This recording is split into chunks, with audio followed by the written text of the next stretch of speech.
नमस्कार। मैं doctor Anjali Sharma, assistant professor MS college Bikaner. आज की क्लास में हम स्टार्च को कंटिन्यू करेंगे तथा इसके बनाने की विधियों के बारे में अध्ययन करेंगे।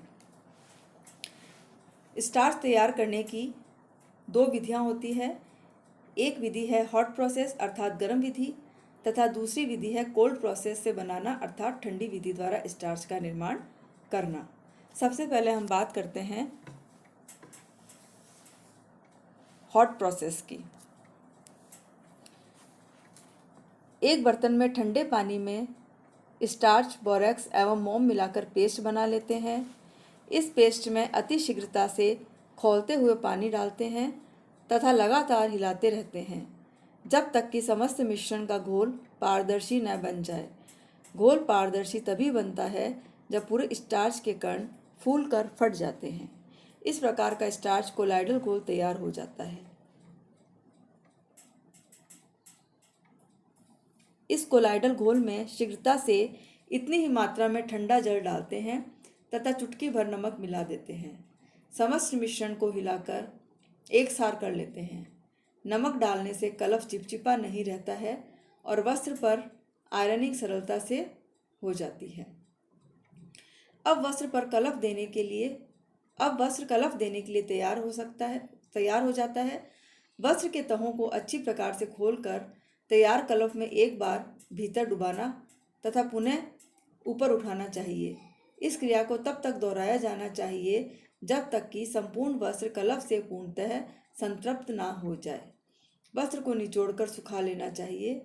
वस्त्र पर जब कुछ नमी रहे तभी इस पर आयरनिंग की जानी चाहिए। सूती वस्त्रों पर सिकुड़न तभी हटती है जब इन पर थोड़ी गीली अवस्था में आयरनिंग की जाती है। अब हम बात करते हैं ठंडी विधि द्वारा स्टार्च तैयार किस प्रकार किया जाता है। इसके लिए उबलते हुए पानी में बोरेक्स पाउडर एवं मोम मिलाकर घोल बना लेते हैं। एक बर्तन में स्टार्च लेते हैं तथा इसी में बोरेक्स एवं मोम के घोल को मिलाकर पेस्ट तैयार करते हैं। जब स्टार्च, बोरेक्स पाउडर तथा मोम का अच्छी तरह पेस्ट बन जाए तो इसमें आवश्यकता अनुसार ठंडा जल मिलाकर घोल को बराबर हिलाते रहते हैं ताकि सभी जगह से मिश्रण एक सार हो जाए। अब इसे बारीक मलमल के कपड़े से छानकर आधे घंटे के लिए छोड़ देते हैं। इससे स्टार्च के कण मुलायम एवं नरम हो जाते हैं। ठंडे जल से निर्मित स्टार्च में वस्त्र पर कलफ लगाने के लिए वस्त्र को सूखा रहना आवश्यक होता है। प्रयोग करने से पूर्व तैयार कलफ को हिलाकर घोल को एकसार कर लेना चाहिए। अब इसमें वस्त्र के तहों को घोल कर भिगो दें तथा गूंथने एवं निचोड़ने की विधि से वस्त्र को उसमें डुबाते रहते हैं जब तक कि वस्त्र सब तरफ से कलफ ना सोख ले और पूर्णतः संतृप्त ना हो जाए। अब इसे निचोड़ कर झटक कर धूप में सुखाते हैं।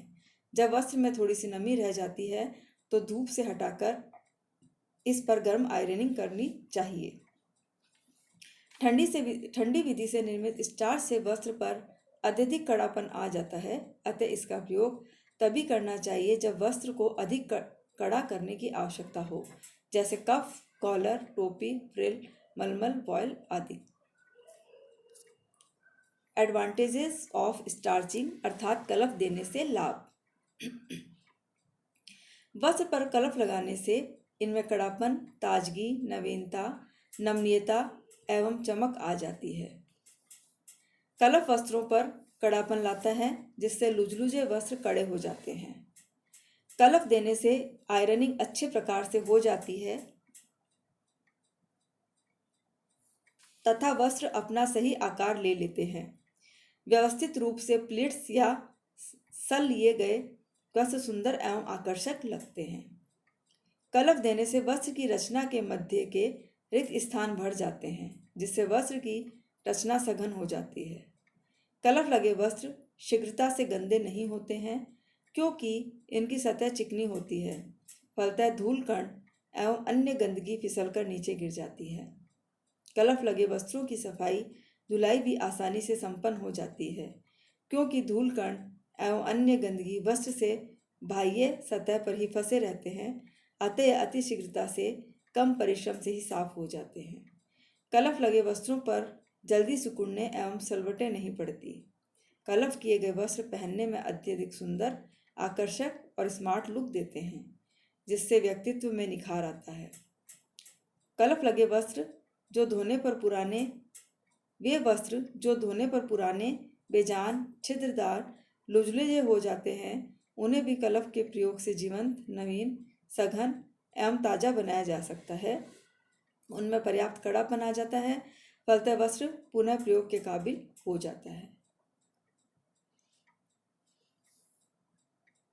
अब हम बात करते हैं डिसएडवांटेजेस ऑफ स्टार्चिंग, अर्थात कलफ करने से हानियाँ। वस्त्र पर कलफ देने से जहाँ एक और अनेक फायदे हैं, वहाँ कुछ और इसकी हानियाँ भी हैं, जिन्हें प्रयोगकर्ता को सहन करना पड़ता है, जो इस प्रकार हैं।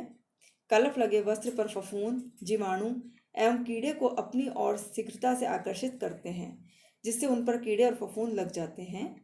कलफ के परिधानों को गर्मी के मौसम में पहनने पर और भी अधिक गर्मी लगती है, क्योंकि वस्त्रों के छिद्र स्टार्च के कणों द्वारा पूर्णतः भर जाते हैं, फलतः हवा का आवागमन नहीं हो पाता। कलफ का कड़ापन त्वचा को कष्ट पहुंचाता है, जिससे पूर्ण आराम की अनुभूति नहीं हो पाती। फिर भी कलफ देने के अनेक फायदे हैं।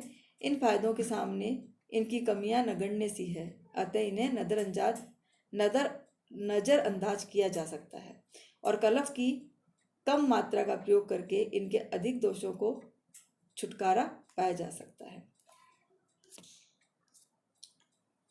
Care should be taken during starching, अर्थात वस्त्रों पर कलफ करते समय रखने वाली सावधानियाँ।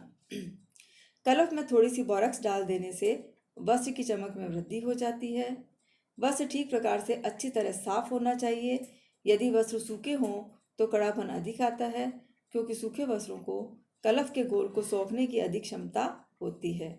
पतले एवं बारीक वस्त्र पर गाढ़ी कलफ लगानी चाहिए, परंतु मोटे वस्त्र पर हल्की कलफ लगानी उत्तम रहती है। रंगीन वस्त्रों पर ठंडी विधि से तैयार कलफ के घोल का उपयोग किया जाना अच्छा रहता है, क्योंकि गर्म विधि से रंग खराब हो जाते हैं। कलफ लगाने के लिए वस्त्र को कलफ के घोल में अच्छी तरह से डुबाना चाहिए तथा नीडिंग एंड स्क्वीजिंग, अर्थात गूंथना एवं निचोड़ना विधि के द्वारा वस्त्र को ऊपर नीचे करते रहना चाहिए, ताकि वस्त्र सभी ओर से अच्छी प्रकार से कलफ को सोख ले। कलफ से वस्त्र को निकालने के पश्चात उन्हें अच्छी तरह से निचोड़कर झटक कर धूप में सुखाना चाहिए। सुखाते समय इन्हें खींचकर इनके ताने बाने को सीधा कर लेना चाहिए। जब वस्त्र में थोड़ी नमी रहे तभी इन्हें धूप से उठाकर इन पर गर्म आयरनिंग करनी चाहिए। इससे वस्त्र के कड़ापन एवं चमक में वृद्धि हो जाती है।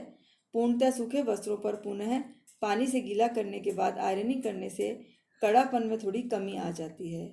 श्वेत वस्त्रों में नील लगाने की आवश्यकता पड़ती है, अतः इन्हें कलफ करते समय उसी में नील डालकर कलफ कर लेनी चाहिए। कलफ किए वस्त्रों को बहुत अधिक देर तक धूप में नहीं सुखाना चाहिए। थैंक्स।